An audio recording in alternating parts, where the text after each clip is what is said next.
7월 23일 월요일 오늘의 주요 뉴스입니다. 뉴욕 증시의 상승 랠리에 급제동이 걸렸습니다. 기업 실적도 엇갈린 가운데 스페인 악재가 재부각되며 상대 지수는 나흘 만에 동반 하락하며 1% 안팎의 낙폭을 기록했습니다. 반등세를 이어가던 유럽 증시가 큰 폭으로 추락했습니다. 스페인에 대한 1,000억 유로 구제 금융 지원안이 승인됐지만 호재로 작용하지 못하며 영국과 프랑스, 독일 등 주요국 지수가 1에서 2%로 하락했습니다. 스페인에 대한 불안감이 다시 불거지며 국제 유가가 8거래일 만에 하락 반전했습니다. 전거래일 대비 1달러 22센트 하락한 배럴당 91달러 44센트에 거래를 마쳤습니다. 스페인 정부가 내년 성장률 전망치를 마이너스로 하향 조정한 데다 발렌시아가 스페인 중앙정부에 구제 금융을 신청할 것이라고 밝히면서 스페인 증시가 5.8% 급락했습니다. 스페인의 위기가 다시금 부각되는 모습입니다. 유럽 중앙은행이 오는 25일부터 그리스 국채를 담보로 받지 않겠다고 밝혔습니다. 예산 추가 삭감과 관련한 국제 채권단의 요구를 받아들이도록 하려는 조치로 풀이됩니다.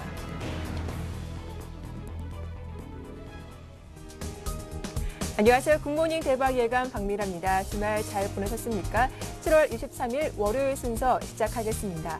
주말 동안 글로벌 증시에서는 스페인의 우려가 다시 부각되는 모습이었죠. 유로존 재무장관 회의에서 스페인에 대한 1,000억 유로 구제 금융 승인안이 통과됐지만 내년도 경제 성장률이 마이너스로 돌아선 데다 국채 금리가 또다시 급등세를 보였다라는 점이 악재로 작용했습니다. 자, 이제 3주째 접어든 어닝 시즌, 또 이번 주 살펴봐야 할 이슈들은 어떤 것들이 있는지 스페인 주 이슈와 함께 살펴봐 드리도록 하겠습니다. 글로벌 핫이슈 인백스 투자 전문의 이현민 본부장과 함께하죠. 안녕하세요. 네, 안녕하십니까. 네, 주말 동안 스페인에 대한 우려가 다시 글로벌 증시의 악재로 작용했습니다. 특히 지방정부의 유동성 위기가 심각한 수준으로 드러났다고요. 그렇습니다. 7월 들어 사흘 새 두 곳의 지방정부가 유동성 위기를 호소하면서 스페인 중앙정부에 긴급 자금 구제 요청이 나왔습니다. 이 흐름으로 지난 주말에 유럽 증시도 상당히 많이 하락하는 그런 흐름이 나타났고요. 특히 스페인 지수가 5% 가까이 하락하는 등 좋지 않은 양상이 나타나고 있습니다. 발렌시아주와 무르시아주 이 두 곳의 지방 정부가 중앙 정부에 긴급적으로 자금을 요청하는 그런 내용이 나오면서 스페인이 전면적인 구제 금융으로 들어가는 것이 아니냐라는 우려가 현재 시장에 녹아 있다라고 볼 수가 있겠습니다. 지난 5월에 카탈루니아 주가 유동성 위기를 겪은 바가 있었는데요. 7월 들어서 지방정부의 두 곳이나 한꺼번에 이렇게 나오는 것을 보면 이 밖에도 현재 네 곳의 지방정부가 추가적으로 스페인 중앙정부의 긴급자금 요청을 현재 검토 중이라는 시장 보도까지 겹쳐지면서 시장의 우려가 현재 커지고 있는 상황입니다. 현재 17개의 스페인 지방정부들의 GDP 대비 재정적자 비율은 모두 10%를 넘었고 발렌시아주는 현재 15% 이상을 차지하고 있는데요. 특히 지방정부는 부동산 가격 하락으로 인해서 세수 재원 확보가 여의치 않은 그런 흐름이라고 볼 수가 있겠고요. 특히 발렌시아주는 부채 상환을 위해서 현재 지방채 차환 발행 이런 쪽에 SOS를 현재 타진하고 있는데요. 현재 스페인 정부가 긴축안 이런 부분을 지속적으로 가져가면서 지방 정부에 할애하는 예산 집행이 점차 줄어들자 이렇게 지방 정부가 어려움을 호소하는 것으로 판단이 될 수가 있겠습니다. 네, 이렇게 지방 정부의 유동성 위기도 문제지만 스페인 정부가 내년도 경제 성장률을 마이너스로 잡히기도 했었죠. 이렇게 되면서 국채 금리가 다시 7%를 돌파하기도 했더라고요. 그렇습니다. 예상치 않게 예산 장관의 입에서 내년도 경제 성장률 수치를 당초 0.2% 상승세로 현재 제시가 그 이전엔 됐었는데요.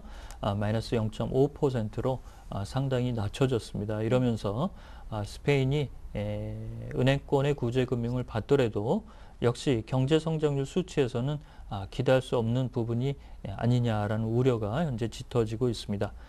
크리스토발 몬토로 예산장관이 지난 주말에 스페인의 내년도 국내 국내 총생산 GDP 경제 성장률을 마이너스 0.5%로 하향을 했고요. 이런 것이 이제 국채 시장에서의 국채 수익률 앙등으로 지속적으로 나타났는데요. 목요일 날 7%에 다시 도달했던 스페인의 10년 만기 국채 수익률이 금요일에는 7.28%까지 올라가는 등 현재 사상 최고치 임계치에 계속 현재 목도하고 있는 그런 흐름이라고 보겠습니다. 따라서 이번 주에는 유럽의 국채 시장, 특히 스페인의 국채 수익률이 불안하게 움직이게 될 경우에는 글로벌 증시에도 다소간 주초의 영향이 부정적으로 나타나지 않을까 현재 우려감이 남아있다고 볼 수가 있겠습니다. 네, 이번 주 뉴욕 증시 주요 기업들의 실적 발표는 절정으로 치닫을 예정인데요. 무엇보다 애플이 또 한 번 어닝 서프라이즈를 보일지 관심이 집중되고 있더라고요. 그렇습니다. 이번 주 그 실적 발표 기업 중에서 가장 네. 관심이 가는 것은 이제 애플이라고 볼 수가 있겠는데요. 애플이 현재 24일 날 실적 발표가 대기가 되고 있습니다. 기존에 애플 자체적으로 집계한 주당 순이익은 $8 수준에서 조금 더 오른 상태인데요. 주당 순이익을 $10 37센트로 현재 시장에서 보고 있고 순이익은 약 37억 4,700만 달러에 유지될 것으로 추정이 되고 있습니다. 이 밖에 다우의 10개 종목, S&P 500 기업의 172개 종목이 이번 주에 실적 발표가 되고 있습니다. 지난주에는 주 후반 IBM과 이베이, 마이크로소프트와 구글이 실적 발표가 호재소를 가져가면서 IT와 기술주의 흐름이 좋았는데요. 이번 주도 역시 애플과 주 후반 새로 상장한 페이스북의 실적 발표 이런 부분이 관심거리라고 볼 수가 있겠고요. 이 밖에 경제 지표로서 눈여겨보아야 할 글로벌 주요 이벤트들은 중국의 연중 경제회의가 이번 주에 있을 예정이고요. 그다음에 26일 현재 트로이카의 그리스 실사 이런 부분에서 새로운 협의가 나올 것으로 보이고 그다음에 24일 날 중국의 HSBC PMI 7월 지수가 발표가 됩니다. 역시 6월에 48.2로 부진을 했는데요. 이 정도 수준에서 다소 회복세로 들어갈 수 있을지 여부가 시장의 초점이라고 볼 수가 있겠습니다. 네, 이어서 독일이 그리스의 긴축 협상 요구에 다시 또 강한 반대 입장을 보이고 있습니다. 과연 독일 쪽의 요구 사항은 어떤 겁니까? 그렇습니다. 지난주 19일 날 네. 그리스 쪽에서 연내 추가 긴축은 안 하겠다라고 발표가 됐었죠. 저희가 이 방송을 통해서 이렇게 그리스의 움직임에 대해서 반응이 어떻게 나올지도 궁금하겠다라고 말씀을 드렸는데요.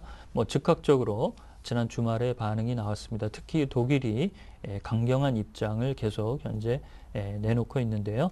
귀도 베스테벨레 독일의 외무장관이 그리스의 긴축, 추가 협상은 추가 재협상은 상정하고 있지 않다라고 얘기를 했고 현재 독일의 기독민주당과 연정 파트너인 기독사회당은 그리스가 긴축 의사를 가져가지 않을 경우 유로존에서 나가라라고 현재 다시 얘기를 꺼내고 있는 상태입니다. 특히 ECB는 당분간 그리스의 국채의 담보 물건을 일시 중단하겠다라고 밝히고 있고요. 역시 이런 내용들은 26일 날 현재 예정된 그리스와의 실사 문제 이런 점에서 약간의 현재 힘겨루기도 나타나는 그런 양상이라고 볼 수가 있겠습니다. 지난 19일 그리스의 안토니스 사마로스 총재는 3당이죠. 신민주당과 사회당, 그다음에 민주좌파 3당이 합의를 했다라고 하면서 연내 추가 긴축은 안 하겠다라고 발표를 했는데요. 이것이 예상보다는 상당히 현재 불협화음으로 나온다라고 볼 수가 있겠습니다. 예, 그런가 하면 오늘 새벽에 들린 소식에 의하면 독일의 시사 주간지에 따르면 국제통화기금이 그리스 구제 금융을 중단할 것이다 이런 보도를 내놓기도 했는데 이 보도는 어떻게 해석을 해봐야 할까요? 네, IMF는 기존의 라가르 총리가 네. 그리스의 추가적인 긴축 재협상은 현재 시점에서 얘기할 그런 단계는 아닌 것 같다라고 한번 코멘트가 나온 적이 있었죠. 그렇지만 이렇게 이제 IMF가 아주 강경 발언을 하는 부분은 역시 그리스 쪽에서 긴축 이행 이런 부분을 초기에 다잡겠다라는 내용이 나온 것으로 보입니다. 현재 트로이카가 같은 목소리를 내고 있다는 점, 그리고 그리스의 구제금융의 단계적 집행 이런 쪽에 그 주 권한은 현재 트로이카가 가지고 있다는 점에서 약간의 좀 경고성 발언도 여기에 녹아 있지 않나 이렇게 볼 수가 있겠습니다. 네, 이어서 미국 국채시장의 인기와 더불어서 최근에는 신흥국 시장의 국채시장도 관심이 커진 상태라고 하죠. 왜 그런가요? 그렇습니다. 유럽 네. 국채 시장에서 이제 추가적으로 충분히 소화할 수 있는 그런 내용들이 이제 미국 국채나 또한 신흥국 국채 쪽으로 다소 좀 이전이 되고 있는 것으로 보입니다.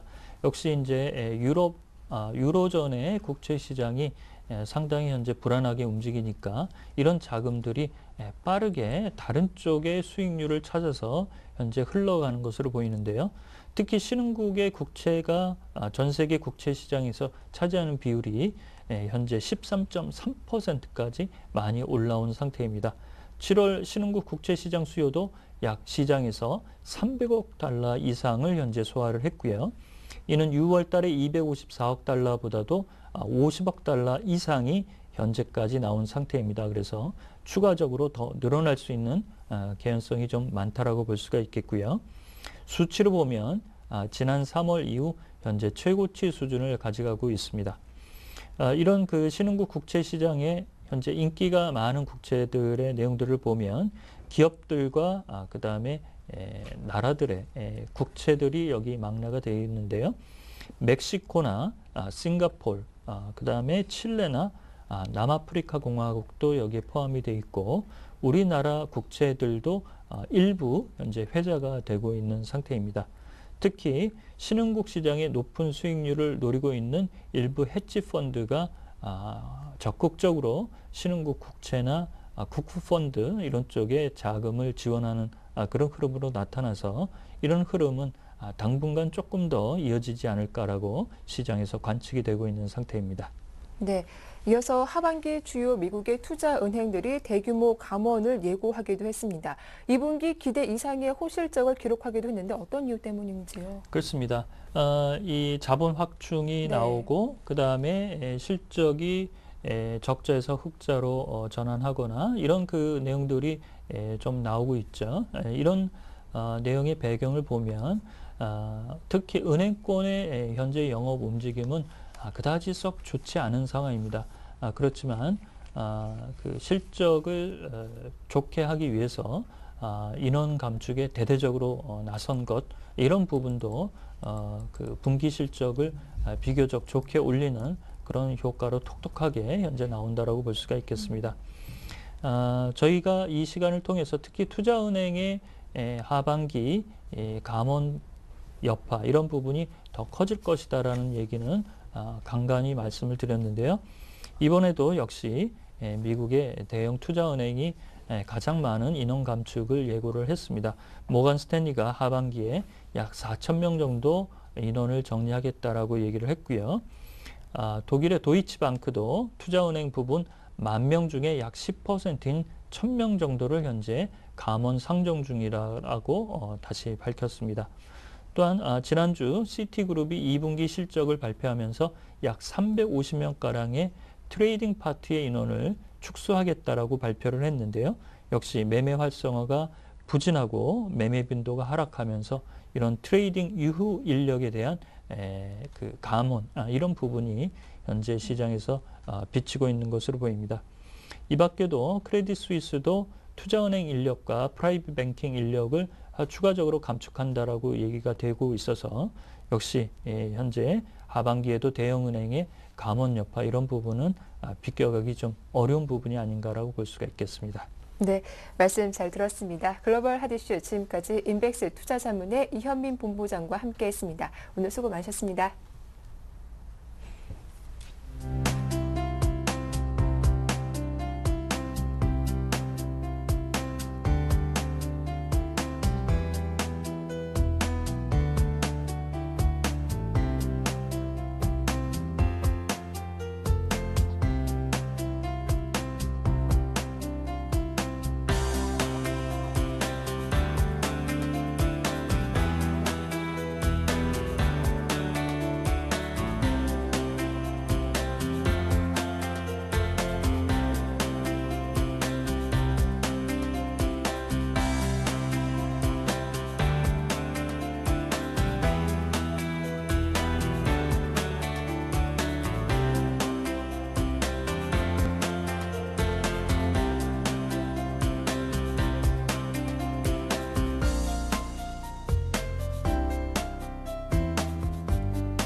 네, 글로벌 증시 마감에 따른 오늘 국내 증시 영향 자세하게 살펴봐 드리겠습니다. 두 분과 함께하죠. 샘플러스 이상로 전문위원과 신영증권 영등포 지점의 윤경수 차장님 나오셨습니다. 안녕하세요. 네, 안녕하세요. 반갑습니다. 반갑습니다.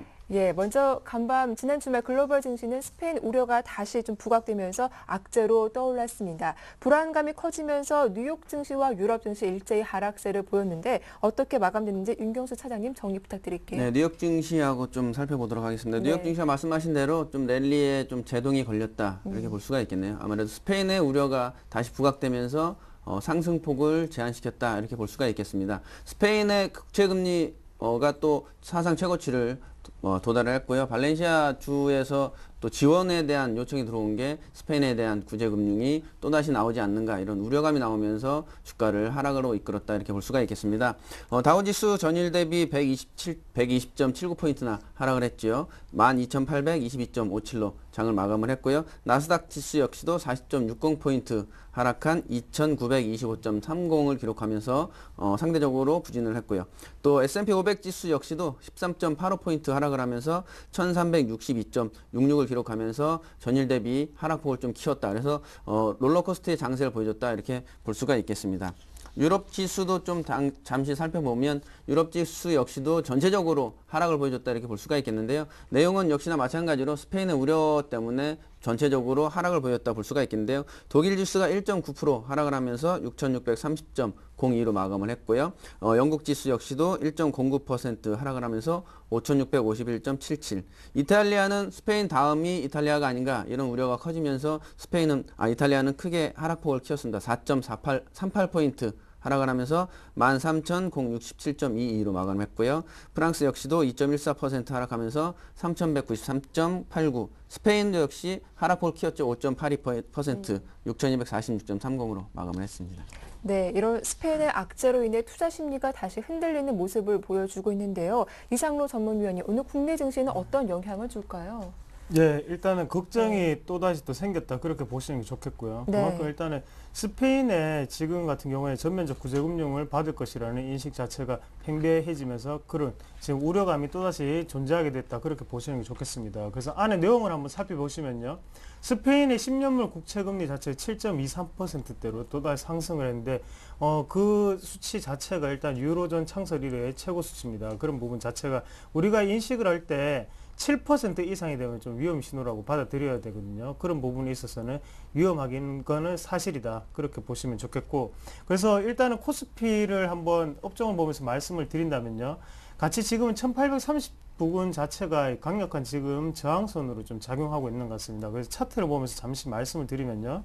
일단 기술적 분석적인 면에서 접근을 했을 때는 지금 1830 부근 자체에서 어느 정도 저항을 맞고 난 다음에 계속적으로 떨어지는 포지션을 계속 취하고 있는데 그만큼 윗꼬리가 달리면서 어느 정도 좀 차익 실현 매물이 좀 나오는 것은 아닌가 그렇게 살펴보시면 좋겠습니다. 그런 부분 안에서 오늘장 같은 경우에 조금 관망세를 유지하시되 대신 주식 비중을 조금 줄이시자. 그래서 주식 같은 경우에 한 60%로 다시 20% 정도 줄이시고 현금을 조금 더 확보를 하시고 난 다음에 뭐 내일장이라든가 아니면 수요일장을 좀 기다리시는 전략이 그래도 좀 더 안전해 보인다고 말씀을 드리겠습니다. 그리고 지금 안에 내용을 한번 보시면 다우증시 같은 경우에도 금융업종 자체가 하락세를 면치 못했거든요. 그런 부분 자체에서 우리나라에서도 금융업종은 지금 CD 금리 단합 의혹도 있고요. 그런 부분 자체가 악재가 존재하고 있습니다. 그런 부분은 주의하면서 금융업종은 아직까지 접근하지 마시자 그렇게 말씀을 드릴게요. 예, 일단 오늘 조금 관망해 보는 게 좋겠다라는 의견을 주셨는데요. 그렇다면 지난 금요일장 국내 증시는 어떻게 마감됐는지 살펴보도록 하겠습니다. 윤경수 차장님. 네, 국내 증시 방금 이상로 전문위원 말씀하신 대로 1830선을 돌파를 못하면서 네. 아무래도 조금은 부진한 흐름을 보이지 않았나 이렇게 볼 수가 있습니다. 그 전일 미국장이 좀 크게 오르면서 동반 상승을 보여주긴 했지만 그래도 그 어저께 이제 금요일 날 뉴욕 증시 그다음에 유럽 증시가 하락하면서 국내 증시 역시 조금 오늘은 좀 좋지 않지 않을까 이렇게 보여지면 그래서 지난 금요일 국내 증시 좀 살펴보면 외국인과 기관의 힘겨루기가 좀 있었습니다. 서로 공방을 벌였지만 그래도 상승폭은 좀 키워갔다 이렇게 볼 수가 있겠는데요. 코스피는 전일 대비 0.03포인트 내린 1822.93으로 마감을 했습니다. 1830선을 돌파를 했지만 아무래도 저항이 강하게 나오면서 좀 돌파는 못했다. 이런 부분들이 조금은 아쉽게 남는 포인트라고 볼 수가 있겠는데요. 역시나 스페인 국채 불안이 지속되고 있고 경제지표 역시 미국의 경제지표 역시도 부진 뭐 이런 소식들이 나오면서 국내 증시 역시도 좀 하락폭을 키웠다고 볼 수가 있고요. 방금 말씀하신 은행들의 CD금리 담합 소식 나오면서 금융권이 하락을 보여주면서 주가를 하락으로 이끌었다 이렇게 볼 수가 있겠습니다. 하지만 삼성전자에 대한 외국인의 순매수는 지속적으로 이어지고 있어서 삼성전자의 추가적인 상승 여력은 또 여전히 보여진다 볼 수가 있고요. 그래서 지금은 좀 양극화 현상이 보이지 않는가 이렇게 볼 수 있는 증시라고 볼 수가 있겠습니다. 코스닥 역시도 전일 거래일보다 0.66포인트 오른 481.83으로 거래를 마쳤는데요. 아무래도 기관의 매수세가 강하게 들어오면서 주가를 좀 상승으로 이끌었다 이렇게 볼 수가 있겠습니다. 그래서 코스피와 코스닥은 조금 다른 모습을 보여줬지만 그래도 어느 정도의 상승폭은 보여주긴 했지만 지금은 당분간은 좀 그렇게 상승하지는 않겠다 이렇게 좀 보여줄 수가 있겠네요. 네, 그럼 차장님 이어서 업종별 흐름도 한번 정리를 해보도록 하겠습니다. 지난 금요일장 보니까 외국인이 전기전자, IT는 좀 많이 사들이는 모습이었더라고요. 네, 아무래도 또다시 이제 전차군단의 시대가 도래하지 않는가 이런 좀 살짝 의견을 좀 드리고 싶은데요. 전차군단의 나비 효과가 다시 나오지 않는가 이렇게 좀 보여지고 있습니다. 왜냐하면 삼성전자가 지금 갤럭시 S3를 출시한 이후에 50일 정도밖에 되지 않았는데 1000만 대를 좀 돌파했다고 하더라고요. 그래서 갤럭시 S2가 2보다 지금 3개월 정도 앞당기면서 판매량을 늘렸다. 그리고 지난번에 소식도 있었죠. 5천만 대 판매를 하면서 1위를 지속적으로 탈환하고 있다. 이런 모습들은 뭐 IT에 대한 지속적인 매력을 나타내는 게 아닌가 이렇게 볼 수가 있고요. 이에 따라서 코스피 강세 업종을 좀 살펴보면 의료, 정밀, 섬유의복, 그리고 화학이나 전기전자, 건설주 이런 부분들은 좀 상승폭을 키워갔다 이렇게 볼 수가 있겠습니다. 특히 또 특징적인 부분은 자동차 관련주인데요. 현대차, 기아차, 현대모비스 실적을 앞두고 있는데 이번 주 목요일 정도에 실적이 나올 것 같은데 사상 최고치의 실적을 낼 것 같다 이런 내용이 나오면서 자동차주에 관심이 좀 많이 쏠렸다 이렇게 볼 수가 있고요. 약세 업종으로는 운소창구 그리고 보험, 통신, 음식료, 증권, 은행 역시나 은행이나 증권은 CD금리 담합 소식 때문에 아무래도 하락폭을 키워갔다 이렇게 볼 수가 있겠습니다. 네. 이렇게 업종별 흐름을 정리해 드렸는데요. 그렇다면 이 가운데 좀 특징하고 있던 종목이 있다면 어떤 종목인지 이상로 전문위원이 살펴봐 주시죠. 네. 오늘 같은 경우에 제가 이제 실적 위주의 종목들을 좀 뽑아왔습니다. 네. 그만큼 지금 같은 경우에는 객관적인 증거가 명확한 종목군이 지금은 가기 때문에 그런 부분을 조금 말씀을 드리기 위해서 오늘 같은 경우에 실적적인 부분을 좀 중요시 여기자 그렇게 말씀을 드리겠고요. 그래서 넥센타이어 한번 보신다면 일단은 넥센타이어 같은 경우에도 일단은 지금 2분기 실적에 대한 기대감 자체가 어느 정도 상승 모멘텀을 부추기고 있다 그렇게 보시면 좋겠습니다. 그래서 실적 발표를 앞두고 있는 가운데 지금 20일선을 강하게 상승하는 흐름이 나타났거든요. 그만큼 한국타이어가 가지고 있는 점유율 자체를 약간 넥센타이어 자체가 하위권에서 좀 더 올라오는 것이 아닌가 그렇게 분석을 해볼 수가 있겠고 그만큼 매출이 확대되고요. 그리고 2분기 같은 경우에는 고무 가격 자체가 많이 하락을 했었습니다. 그런 부분 자체가 넥센타이어의 어느 정도 영업이익에 반영된 부분이 아닌가 그렇게 전망을 해볼 수가 있겠습니다. 그래서 추가적인 상승 구간이 존재할 수 있다. 그래서 20에서는 강하게 지지해준다면 추가적인 상승 구간이 나타날 수 있다는 걸 명심하시고 투자를 한번 해보시자 말씀을 드리겠고요. 그리고 한 가지 업종을 더 뽑는다면 일단 파미셀을 한번 뽑아볼 수가 있겠는데요. 파미셀 같은 경우에는 2분기 실적이 기대되는 게 아니고 후반기, 3분기, 4분기 실적에 대해서 어느 정도 매출 확대가 일어날 수 있다는 긍정적인 전망이 나오고 있습니다. 그런 부분 자체가 어느 정도는 지금 120에서는 자체를 강하게 돌파하면서 올라가는 모습이기 때문에 지금 같은 경우에 추가적인 상승이 조금 가능한 구간이다. 그렇게 말씀을 드릴 수가 있겠습니다. 네, 이렇게 강세를 보였던 종목이었죠. 넥센타이어와 파미셀 흐름 한번 정리를 해봤습니다. 이어서 윤경수 차장님, 코스닥의 업종별 흐름도 한번 점검해 주시죠. 네, 코스닥 업종은 아무래도 대선 관련주들이 좀 급등을 했다 이렇게 볼 수가 있겠네요. 안철수 대선 관련주들 그리고 소프트웨어나 오락문화, 통신서비스 이런 부분들이 상승폭을 키워갔다 이렇게 볼 수가 있겠습니다. 말씀드린 안철수 관련 업종들은 안철수 원장이 책을 펴냈죠. 책을 펴낸 이후에 1분에 8건씩 팔렸다는 얘기가 있더라고요. 엄청난 매출을 보여주고 있죠. G마켓 뭐 이런 데서 좀 많이 팔리고 있는데, 이런 부분들을 감안한다면 아무래도 안철수 원장의 대선에 강한 의지를 나타낸 책이 발간되면서 안철수 관련 주들이 급등을 한 모습을 보여줬는데요. 뭐 써니전자라든지 잘만테크, 오픈베이스 이런 부분들은 강한 상승을 보여줬고요. 좀 특이하다기보단 링네트라는 회사가 있는데요. 링네트 회사가 안철수 관련주는 아닌데 SNS 관련 회사라서 동반 상승한 부분 조금 특징적이다, 이런 부분을 볼 수가 있겠습니다. 네, 이렇게 업종별 흐름 살펴봤는데 코스피 쪽에서는 실적과 관련해서 종목 살펴봐 주셨는데 이상로 전문위원님, 그럼 저 코스닥 쪽에서는 눈여겨볼 만한 종목 어떤 종목입니까? 네, 코스닥도 오늘은 좀 실적 위주로 좀 가져와 봤습니다. 네. 그 안에서 보시면 일단은 SM이라는 주식을 이제 말씀을 드릴 수가 있겠는데, 일단 SM 같은 경우에는 누누이 말씀을 좀 드렸었습니다.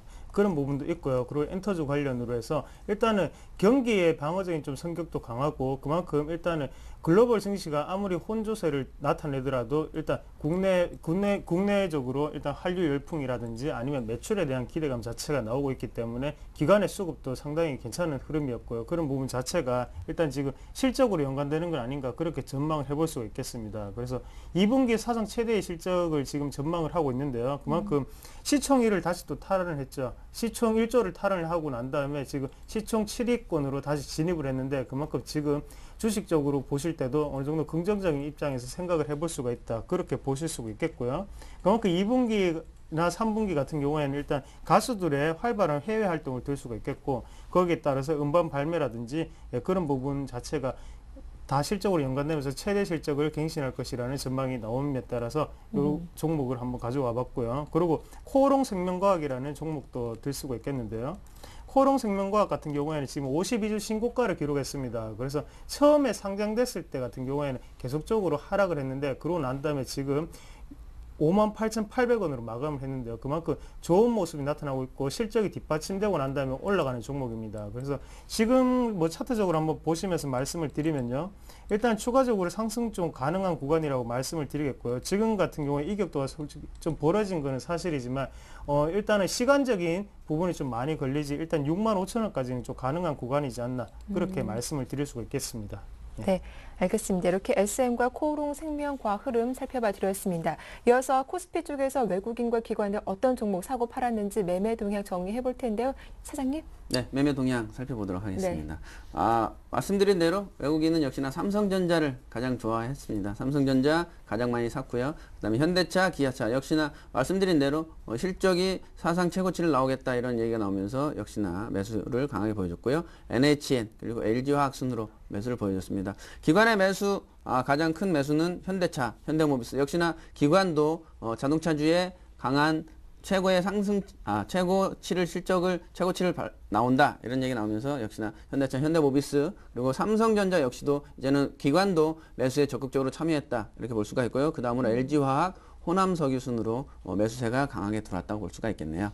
그리고 매도 종목을 좀 살펴드리도록 하겠습니다. 매도 종목 외국인 현대중공업 지난주였죠. 이상렬 전문위원님 떨어지는 칼날 말씀하셨는데 역시나 외국인의 매도세가 강하게 나왔고요. SK하이닉스, NC소프트, 그다음에 LG디스플레이, LG전자. LG디스플레이, LG전자는 지속적인 계속적인 매도세가 계속 나오고 있다, 이런 부분을 좀 유의하시면 될 것 같고요. 기관은 역시나 SK하이닉스, 그다음에 KB금융, 신한지주 역시나 금융주들은 CD 담합 이런 내용 때문에 매도세가 보여줬고요. 우리금융 역시도 나왔고요. 그리고 대우조선해양, 조선주는 지금 수주가 없다, 이런 얘기가 계속 나오고 있습니다. 그래서 조선주 역시나 매도세가 강하게 나왔다, 이렇게 볼 수가 있겠습니다. 네, 이 기관은 금융주를 중심으로 매도했고 외국인 같은 경우에는 전차군단을 집중 매수했다라고 이 특징적인 부분을 정리해 드렸습니다. 자, 그렇다면 코스닥 쪽의 매매 동향은 어땠는지도 살펴봐 드리죠, 전문위원님.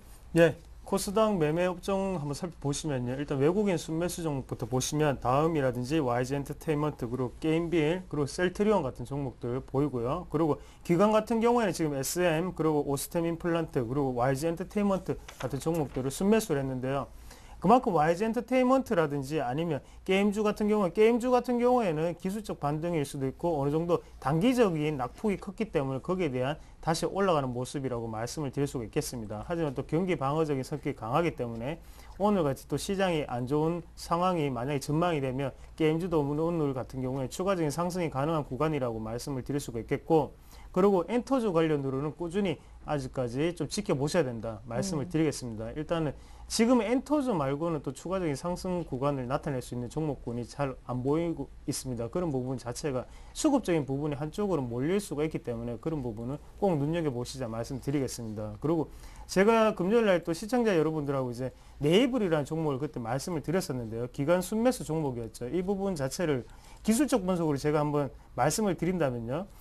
일단은 우리가 지금 제가 보고 있는 화면 자체가 5분봉 상황인데 지금은 8,900원 선이 좀 강한 좀 저항선이 좀 작용할 수 있습니다. 그래서 8,900원 자체가 돌파를 하고 난 다음에 지지되는 모습을 보고 난 다음에 공모주 같은 경우에 좀 들어보시자 말씀을 드리겠고, 그 다음에 또 추가적인 상승이 좀 보이는 구간 자체가 9,500원 선인데요. 그만큼 또 9,500원 선을 조금 뚫기가 힘들어 보입니다. 그래서 거래량 자체를 좀 확인을 하시고 난 다음에 공모주 같은 부분을 좀 들어가셔야 되지 않나, 그렇게 말씀을 드릴 수가 있겠습니다. 그리고 외국인 매도 종목 한번 살펴보시겠는데, 외국인 매도 종목 한번 살펴보시면요. 일단은 파라다이스, 그리고 인터플렉스, 그리고 CGN, 그리고 AP 시스템 같은 종목들 있고요. 그리고 기관 같은 경우에는 SFA, 그리고 덕산 하이메탈, 그리고 AP 시스템 종목들 눈에 띄는데요. 그만큼 지금 AP 시스템이라든지 덕산 하이메탈 같은 경우에는 지금 추가적으로 많이 떨어졌죠. 많이 떨어진 부분이 있고요. 그리고 아몰레드 관련주입니다. 아몰레드 관련주 같은 경우에는 지금 기대감은 컸지만 그 부분이 실적으로 연결이 안 됨에 따라서 그만큼 실망 매물이 많이 출회되고 있는 모습이 보이고 있습니다. 그런 부분은 꼭 조심하시고 난 다음에 좀 투자를 하셔야 된다, 그렇게 말씀을 드리겠습니다. 그만큼 지금 아몰레드 관련주에 대해서는 어느 정도 시장 상황이 녹록치 않다, 그렇게 또다시 한번 알아볼 수 있겠네요. 예. 네, 코스닥 매매 동향 말씀 잘 들었습니다. 또 오늘은 한 주를 시작하는 월요일이기도 한데요. 앞서 이상로 전문위원님은 오늘 좀 관망하자라는 말씀해 주셨는데, 윤경수 차장님은 이번 또 한 주 어떻게 전망하시는지도 의견 들어볼게요. 네, 이번 주는 아무래도 어닝 시즌이 지금 계속적으로 진행되고 있는 상황이라서 네. 기업들의 실적이 어떻게 발표가 되는가가 가장 중요하다, 이렇게 볼 수가 있겠는데요. 좀 전에 말씀드린 대로 이번 주는 목요일부터 현대차, 기아차, 현대모비스 이런 자동차주 관련주들의 실적이 발표될 예정입니다. 그래서 실적이 자동차주 관련주들은 사상 최고치를 낼 것으로 예상이 되기 때문에 이런 기대감은 조금 나오지 않을까, 이렇게 예상이 되고 있고요. 하지만 금융주 관련돼서 지금 CD 담합 얘기가 계속 나오고 있기 때문에 이런 부분들이 조금은 증시를 안 좋게, 그래서 양극화가 좀 벌어질 것 같습니다. 그래서 아까 앵커께서 말씀하셨던 전차 군단은 좀 상승폭을 키워갈 것 같고, 그 나머지 부분들은 조금 하락폭을 키워갈 것 같고, 그래서 상승과 하락이 엇갈리는 이런 증시가 나올 것 같아서 역시나 이상로 전문위원 말씀대로 현금 비중을 조금은 늘려가자, 주식 비중은 조금 줄여가자. 하지만 주가가 박스권 안에서 등락을 거듭할 예정은 나오기 때문에 단기 트레이딩 전법으로 좀 전략으로 가자. 이번 주는 단기 트레이딩 전략, 이렇게 좀 말씀을 드리고 싶습니다. 네, 말씀 잘 들었습니다. 자, 지금까지 샘플러스 이상로 전문위원과 신영증권 영등포 주점 윤경수 차장과 함께했습니다. 두 분 모두 수고 많으셨습니다. 감사합니다. 수고했습니다.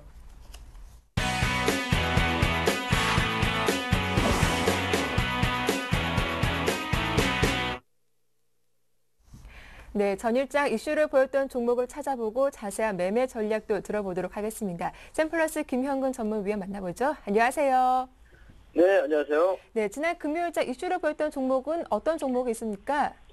예, 금요일날 시장은 좀 보합권의 그런 흐름을 좀 보여줬었는데, 2분기 이제 실적에 대한 기대감으로 좀 강한 상승을 보여줬던 3% 정도 상승을 했는데요. 네. 지금 현재 시장에서 이 정도의 상승이라면 뭐 상당히 좋은 상승률을 보여준 종목이라고 판단하고 있습니다. 바로 휴캠스라는 종목입니다.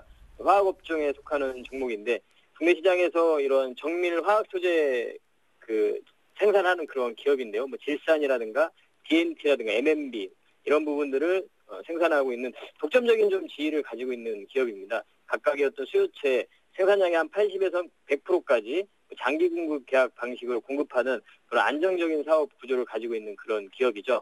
2분기 때 영업이익 같은 경우는 연대 비해서는 사실은 약간의 감소를 보여주고 있습니다. 아니면 분기 대비했을 때 55% 이상 증가할 것으로 좀 추정이 되고 있고요. 현재 지금 업황적인 부분을 봤을 때 이제 화학업종 같은 경우는 약간 이제 바닥을 잡아나가는 그러한 흐름으로 좀 판단이 들고 있고요. 현재 상태에서 좀 관심을 가질 만한 종목이 아닌가 해서 좀 말씀을 드리겠습니다. 매출 증가 요인을 좀 보자면 TNT 가동률, TNT 이제 그 소재 이름으로 보시면 됩니다. 디니트로톨루엔이라는 그런 소재인데 화학 소재인데요. 이러한 가동률이 1분기에 한 50%에서 2분기 때 70% 좀 상승을 했습니다. 그리고 이제 3분기 때 같은 경우는 MMB라든가 질산 공장도 뭐 각각 15만 톤, 40만 톤으로 가동률이 MMB 같은 경우는 한 88%, 그리고 질산 같은 경우에도 63% 증가가 전망이 되고 있기 때문에 그런 업황이 좀 개선이 되고 있다고 봐야 되겠죠. 이에 따른 또 실적 개선이라든가 또 외형 성장도 좀 기대해 볼 수 있는 그러한 기업이다, 이렇게 소개를 해드리도록 하겠습니다. 이러한 부분은 이제 하반기로 갈수록 좀 영업이익의 증가 추세가 계속 지속되리라고 보고 있고요. 차트를 좀 보시면서 말씀드리겠습니다. 주봉을 좀 보시면 좀 장기간 동안 2만 원과 2만 4천 원 이 사이에서의 좀 박스의 흐름을 좀 보여주고 있죠. 그리고 현재 상태의 주가는 다시 한번의 그런 박스의 상단부를 좀 돌파하려고 하는 그런 시도하려고 하는 그러한 모습이고요. 기술적인 부분으로 지표적인 부분으로 봤을 때도 MACD라는 지표가 영선을 좀 돌파하는, 우상향되는 돌파하는 그러한 흐름도 좀 나타나고 있고요. 월봉을 좀 보시면 상당히 그 상승의 추세, 성장의 그러한 모습은 여전히 계속 지속이 되고 있다, 이렇게 좀 판단이 들고 있습니다. 일봉을 이제 좀 보시면 최근에 이제 200일선을 상단 돌파한 이후에 한 2달 정도 조정 구간을 좀 거치고 나서 다시 한번 재차 상승을 그런 시도하는 그러한 모습으로 보여지고 있습니다. 그러한 또 상승의 어떤 주체, 수급의 주체를 봤을 때는 외국인의 어떤 수급이 상당히 좀 눈에 띄는 그러한 부분이고요. 현재 상태에서 봤을 때 실적에 대한 모멘텀과 이러한 수급에 기반으로 해서 주가 상승은 더 가능하다, 이렇게 좀 판단을 하고요. 매수에 가담을 하실 때는 매수가는 23,100원에서 23,450원, 그리고 목표가는 25,500원, 손절가는 22,500원 이렇게 제시해드리도록 하겠습니다. 네, 그럼 다음 살펴볼 이슈 종목은 어떤 종목입니까? 예, 다음 살펴볼 종목은 바로 이제 중국의 어떤 성장 부분과 관련이 되는 휴비츠라는 종목인데요. 안과라든가 그 안경점에서 사용하는 그런 자동 검안기, 렌즈 가공기를 개발하는 그런 안광학 의료기기 전문 기업입니다. 전체 매출의 한 86% 이상이 수출이 차지하고 있는데요. 그런 대상 국가들을 봤을 때 유럽이라든가 남미, 중국, 아시아, 중동, 아프리카까지 이렇게 상당히 선진 시장과 신흥 시장에 골고루 좀 분포가 돼 있는 그런 기업입니다. 그래서 선진국에만 치중되어 있는 이런 부분이 아니기 때문에 상당히 좀 안정적인 구조를 가지고 있고요. 아까 말씀드린 대로 어떤 중국 시장의 현재 안경 착용 인구가 증가하고 있는 부분, 이 부분에 있어서 자회사인 상해휴비츠라는 회사가 있는데요. 이쪽에서 상당히 좀 가파르게 좀 성장을 하고 있는 그런 모습을 우리가 확인할 수 있습니다. 현재 중국의 이제 안경 착용 인구는 인구의 한 15% 정도 이렇게 되고 있는데요. 국내라든가 선진국의 안경 착용률을 봤을 때는 거의 50%에 육박하는 그러한 상태입니다. 그래서 인구라든가 이러한 착용률을 감안했을 때 중국의 이러한 안경 전용 진단 시장은 중장기적으로 봤을 때 상당히 좀 큰 폭의 성장을 보여줄 수 있을 것이다, 이렇게 좀 판단이 들고 있습니다. 경쟁사 같은 경우는 대부분 좀 일본 기업인데요. 이미 이제 사업에서 철수를 했죠. 캐논 같은 경우는 이런 그 안경 전용 진단기 사업에서 철수를 한 상태입니다. 그리고 니텍이라는 톱콘, 이쪽에서 이제 아직까지는 점유율 한 60% 정도 점유를 하고 있고, 동사가 한 40% 정도 점유율을 차지하고 있는데요. 최근에 이제 엔화 강세 현상이 계속 지속이 되면서 일본 업체들의 가격 경쟁력이 좀 약화되고 있는 그러한 상태입니다. 세계 2위, 아까 말씀드린 톱콘 같은 경우에도 좀 영업 적자 상태로 지금 돌아선 상태이기 때문에 이런 안경 전용 의료기기 사업 철수를 지금 계획 중인 것으로 지금 파악을 하고 있습니다. 그래서 동사의 어떤 글로벌 시장에서의 지속적인 점유율 상승을 좀 기대를 해볼 수가 있을 것 같습니다. 그리고 한 가지 더 중장기 모멘텀으로 해서 신규 사업인 광학 현미경 사업, 이 부분도 지금 한 가지 성장 모멘텀이 될 수 있다, 이렇게 좀 판단하고 있고요. 2012년도 예상 실적 기준으로 했을 때 PR이 현재 지금 10.2배 정도 수준인데요. 의료기기 업종의 지금 PR이 15배입니다. 15.2배 정도 되는데요. 거기에 비해서 상당히 좀 가격적인 저평가가 좀 돼 있다, 이렇게 좀 판단이 들고 있습니다. 그래서 이제 중기적으로 봤을 때 어떤 주가의 좀 상승, 도약을 좀 기대를 해볼 수 있는 종목이다 해서 소개를 드리도록 하겠습니다. 최근에 지금 메이저들의 수급도 상당히 지속이 되는 부분도 체크를 좀 해볼 수가 있고요. 차트를 좀 보시면서 매수에 가담하실 때는 매수가는 11,400원에서 11,700원 이렇게 제시해드리도록 하고요. 목표가는 14,000원, 손절가는 10,000원 이렇게 제시해드리도록 하겠습니다. 네, 말씀 잘 들었습니다. 고맙습니다. 네, 감사합니다. 네, 지금까지 샘플러스 김형근 전문위원과 전화 통화해봤습니다.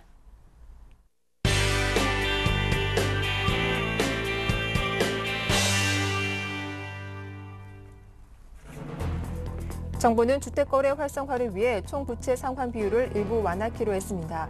DTI 규제 기본 틀은 유지하되 실수요자 특성에 맞춰 일부 불합리한 부분을 보완할 것이라고 밝혔습니다. 공정거래위원회의 시대금리 담합 의혹 조사가 주택담보대출 등 은행 대출 전반으로 확대될 조짐을 보이고 있습니다. 일부 수입 자외선 차단제의 실제 자외선 차단 기능이 포장에 표시된 것의 절반에 불과한 것으로 나타났습니다. 또 수입 선크림의 가격은 차단 효과가 비슷한 국산 제품보다 최고 28배나 되는 것으로 조사됐습니다. 국제통화기금에서 20년간 근무한 베테랑 이코노미스트가 세계 금융위기와 유로존 위기의 경고 신호를 IMF가 은폐했다고 비판하며 사표를 제출해 파문이 일고 있습니다.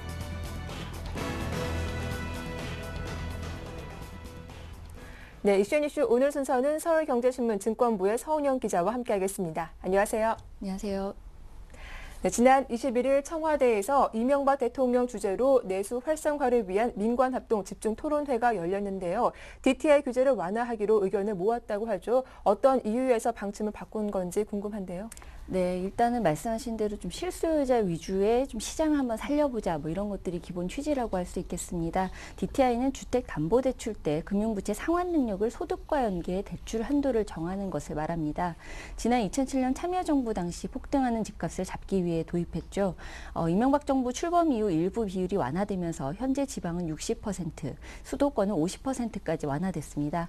이번에 거론되는 완화 대상으로 좀 소개되고 있는 것들이 은퇴자, 아파트 등 주택 입주 예정자, 또 기존 주택담보대출 승계자 등인데요. 이들에 대해서 좀 예외적으로 DTI 적용을 하지 않거나 제한을 풀어준다는 방침입니다. 정부가 DTI 보완 방침을 전격적으로 밝힌 것은 이른바 하우스푸어 문제에 따른 가계 대란 그리고 금융위기 가능성을 사전에 막기 위한 고육책으로 풀이됩니다. 그간 계속 하우스푸어 문제가 이슈화 될 때도 좀 DTI 완화만큼은 안 된다 뭐 이런 것이 기본 입장이었는데요. 대신 부동산 거래세, 양도소득세 같은 것을 좀 감면해주는 식으로 우회적인 활성화 대책을 내놓았었죠. 하지만 약발이 제대로 먹혀들지 않았고요. 또 주택거래가 좀처럼 살아나지 않으면서 집을 구매할 여력이 있는 실수요자들마저도 집값 하락을 우려해서 내 집 마련보다는 세입자의 길을 택했습니다. 문제는 이런 세입자들이 하우스푸어의 주택에 새들어 살 때 더욱 커진다는 건데요. 집주인이 대출 상환을 제때 못해서 집이 헐값에 경매 처분되면 또 경매 대금을 다 청산해도 세입자의 주택보증금을 모두 돌려줄 수가 없게 되고 또 대출 담보로 잡았던 아파트 경매 낙찰 가격이 감정가에 한참 못 미치는 현상이 계속 이어지다 보니까 세입자에게 먼저 보증금 빼주고 나면 금융사로선 대출원금의 상당액을 떼일 수밖에 없었던 겁니다. 그렇게 되면 결국 정부가 국민의 세금으로 거둔 공적자금을 투입해서 금융사들의 부실 채권을 털어주는 상황에까지 직면할 수 있다는 거죠. 네. 자, 그렇다면 이 부동산 시장의 반응은 어떨지도 한번 살펴봐야 할 것 같은데요. 네, 일단 뭐 지금 분위기상으로는 좀 일단 환영하지만 좀 네. 아직은 회의적인 거 아니냐, 뭐 효과가 있겠느냐 좀 이런 회의적인 입장들이 좀 나오고 있는 것이 사실입니다. 일단 구체적인 완화 방안이 나와봐야겠지만 이번 토론회를 통해서 나온 대책으로 봤을 때 가장 큰 수혜를 보는 것은 당장은 소득이 적지만 앞으로 지속적인 급여 인상이 예상되는 30대 초중반의 셀러리맨층이 될 것으로 보이는데요. 반면 자산이 있는 은퇴자나 자영업자의 경우에는 현재의 규제 속에서도 어느 정도 주택 구매력을 갖추고 있는 층이기 때문에 대책의 혜택은 크지 않을 전망입니다. 문제는 DTI 완화에도 불구하고 젊은 층의 수요자들이 적극적으로 주택 구매에 나설 가능성이 역시 그리 높지 않아 보인다는 점입니다. 주택 구매에 대한 욕구가 기존 중장년층에 비해 낮은 데다 최근에 가격 하락에도 불구하고 또 여전히 집값이 높다 뭐 이런 인식이 팽배해 있기 때문입니다. 시장의 흐름을 바꿔놓기는 역부족이라는 지적도 나오는데요. DTI가 폭등하는 집값을 잡는 데에는 더없이 강력한 정책 수단이지만 역으로 규제를 푼다고 시장을 활성화시키기는 어렵다는 겁니다. 네, 지난 한 주간 공정거래위원회의 시대금리 담합 의혹 조사로 금융권이 혼란에 빠졌었죠. 그런데 이 조사가 은행 대출 전반으로 확대될 조짐을 보이고 있다고 하죠. 네, 이번 이 얘기를 드리려면 2009년 당시 1차 조사 얘기를 좀 말씀을 드려야 될 것 같은데요. 공정거래위원회가 시대금리 담합 가능성을 가지고 은행들을 조사한 것이 이번이 처음은 아닙니다. 2009년 11월 공정위가 시중은행을 상대로 벌였던 조사는 그야말로 이례적이었는데요.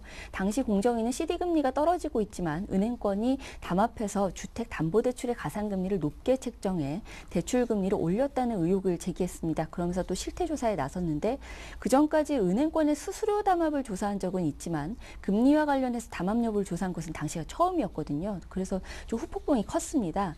하지만 실태조사 이후 별다른 조치가 없었는데요. 당시 은행권에서는 공정위가 무턱대고 금리 담합 여부를 조사하다가 꼬리를 내렸다. 뭐 이런 평가를 내놓기도 했었습니다. 하지만 최근 정황을 보면 공정위는 반전의 칼을 쥐고 있었던 것으로 보이는데요. 담합조사는 파장이 매우 크기 때문에 조사도 쉽게 착수하지 않지만 한번 조사에 나서면 쉽게 끝내지도 않는다는 게 정설입니다. 공정위 내부 사정을 밝은 한 관계자에 따르면 당시 공정위 내부적으로 2, 3년간 충분한 학습 후 조사를 하자고 의견을 모았다는 겁니다. 그래서 CD금리 담합조사가 전격적으로 진행되고 있는 상태에서 2009년에 대출금리 담합 의혹까지 재조사에 들어갔을 경우 이번 사태의 파장은 걷잡을 수 없을 것으로 보입니다. 네, 다음 소식입니다. 이번 컨슈머 리포트의 주제는 자외선 차단제였습니다. 국산과 수입산이 기능 면에서 별 차이가 없었지만 가격 차는 상당했다고 하는데요. 자세한 내용 살펴봐 주시죠. 네, 소비자 시민 모임에서 또 공정거래위원회의 지원을 받아서 34개 선크림의 자외선 차단 지수, 자외선 A 차단 등급, 미백 성분 함량 등을 검사한 결과를 공개했습니다. 일단 뭐 가격 차이가 상당했던 것으로 보이는데요. 보통 활동할 때 사용하는 이제 좀 약간 낮은 등급의 제품 같은 경우에는 한 5배에서 7배, 그리고 또 우리가 뭐 해변 같은 데 갔을 때 사용하는 제품 같은 경우는 28배까지 차이가 났다고 합니다. 제품을 좀 살펴보면요. 프랑스 브랜드의 C 제품과 L 제품 같은 경우에는 자외선 차단 효과가 비싼 국산 제품 M사 제품보다 10ml당 가격이 5배에서 7배 정도 비쌌던 것으로 나타났고요. 제품의 품질 역시 좀 떨어졌던 것으로 나타났습니다. C사 제품의 경우에는 UV 플러스 HP 데이 스크린 하이 프로텍션이라는 제품, 또 L사 같은 경우에는 브라이트닝 쉴드 앤 선스크린이라는 제품이 실제 자외선 차단 수치가 이 제품에 적혀 있는 것보다, 그리고 또 등급 역시 제품에 표기된 것보다 절반가량 낮은 것으로 나타났습니다. 네. 지난 주말 IMF가 발칵 뒤집혔다고 합니다. 국제통화기금이 유로존 위기 신호를 사전에 감지하고도 은폐했다는 의혹이 제기됐기 때문이라고요. 네, 국제통화기금의 베테랑 이코노미스트인 피터 도일 유럽국 선임 이코노미스트가 유로존 위기 신호를 IMF가 사전에 감지하고도 이를 은폐했다. 그러면서 사표를 제출한 사실이 뒤늦게 알려져서 파문이 일고 있습니다. 미국 CNN 방송이 사직서를 입수하면서 이 같은 사실이 알려졌는데요. 사직서에는 IMF에서 20년 동안 근무한 이후 이곳에 몸담아왔다는 것이 부끄럽다. 또 IMF가 유로존 위기에 대해 제때 경고를 하지 못했다. 또 이는 단지 IMF가 무능했기 때문만은 아니며 유로존 위기를 사전에 감지했음에도 오히려 은폐했다. 이런 내용들이 담겼다고 합니다. 아무래도 지금 뭐 그리스 같은 유로존 재정 위기국들이 구제금융 프로그램을 진행하면서 긴축을 요구하는 IMF의 조치가 오히려 위기를 촉발시켰다. 뭐 이런 지적들 나오는데 아무래도 논란이 이어질 것으로 보입니다. 네, 말씀 잘 들었습니다. 이슈앤 이슈 지금까지 서울경제신문 증권부의 서은영 기자와 함께했습니다. 수고 많으셨습니다. 감사합니다.